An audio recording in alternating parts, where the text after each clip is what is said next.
ഞാൻ ഇതിനകത്ത് അഭിനയിച്ചിട്ടുണ്ട്. ആണോ? Okay okay. ഞാൻ ഇതിനകത്ത് ഒരു ക്യാരക്ടർ ചെയ്തിട്ടുണ്ട്. ഇതൊരു സൈഫൈ മൂവിയാണ്. ഫ്യൂച്ചറിസ്റ്റിക് ഹ്യൂമർ ടച്ചുള്ള ഒരു സൈബർ പങ്ക് ജോണറിലുള്ള മൂവിയാണ്. അപ്പോ ആളുകൾക്ക് ഒരു ക്യൂരിയോസിറ്റിയാണ്. കാരണം മലയാളത്തിൽ ഇങ്ങനെ ഒരു ജോണർ ഇതുവരെ ആരും പരീക്ഷിച്ചിട്ടില്ല. സൈബർ പങ്ക് ജോണറിൽ വരുന്ന ഒരു മൂവിയാണ്. ആൻഡ് 2046 കേരളം, കൊച്ചിനെയൊക്കെ കൃഷാന്ത് പുള്ളിയുടേതായ രീതിയിൽ വിഷ്വലൈസ് ചെയ്തിരിക്കുകയാണ്. അപ്പോൾ അതിൻ്റെ ഒരു കാഴ്ചയാണ്. അതൊരു ഹ്യൂമറിന്റെ ടച്ചില് സാധാരണക്കാർക്ക് മനസ്സിലാവും. ഈവൻ സൈഫൈ ആണെങ്കിൽ പോലും എല്ലാ ആളുകൾക്കും മനസ്സിലാകുന്ന രീതിയിലാണ് അതിനെ വിഷ്വലൈസ് ചെയ്തിരിക്കുന്നത്. സോ എല്ലാവരും കാണുക. It's A different experience.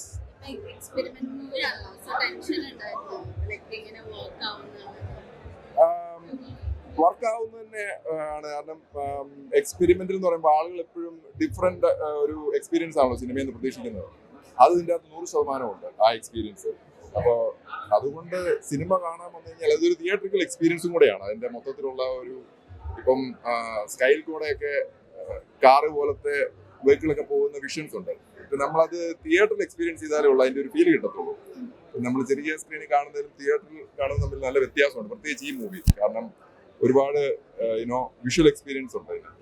So എല്ലാവരും തിയേറ്ററിൽ പോയി കാണുക.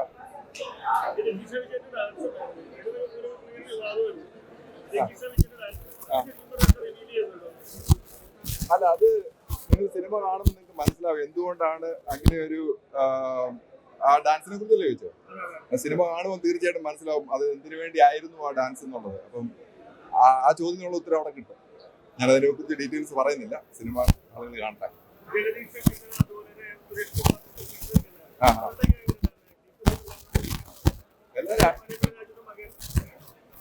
അപ്പൊ സീനിയർ ആക്ടേഴ്സിന്റെ പേര് പറഞ്ഞല്ലോ.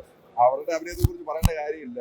അവര് വേറൊരു ഡിഫറെന്റ് ജോണർ ചെയ്തപ്പോൾ അതിനെ ഒന്നും കൂടെ അവരുടെ അഭിനയത്തിനെ എലിവേറ്റ് ചെയ്തെന്നാണ് എനിക്ക് തോന്നുന്നത്. ആ ഡിഫറെന്റ് ടൈപ്പ് ഓഫ് ഹ്യൂമറാണ് ഇതിനകത്ത് കൈകാര്യം ചെയ്തിരിക്കുന്നത്. അപ്പോൾ അത് ശരിക്കും എക്സ്പീരിയൻസ് ചെയ്യാൻ മാത്രമുള്ളതുണ്ട്. പിന്നെ നിരഞ്ജ് ശരിക്കും ഒരു അണ്ടർ റേറ്റഡ് ആക്ടറാണ്. ഹ്യൂമർ കൈകാര്യം ചെയ്യുന്ന രീതിയിൽ ടോട്ടലി ഡിഫറെന്റ്. കാരണം തിയേറ്ററിലെല്ലാം പുള്ളിയുടെ ഹ്യൂമർ വരുന്ന സമയത്തെല്ലാം നല്ല രീതിയായിരുന്നു. അപ്പം it's worth to watch it.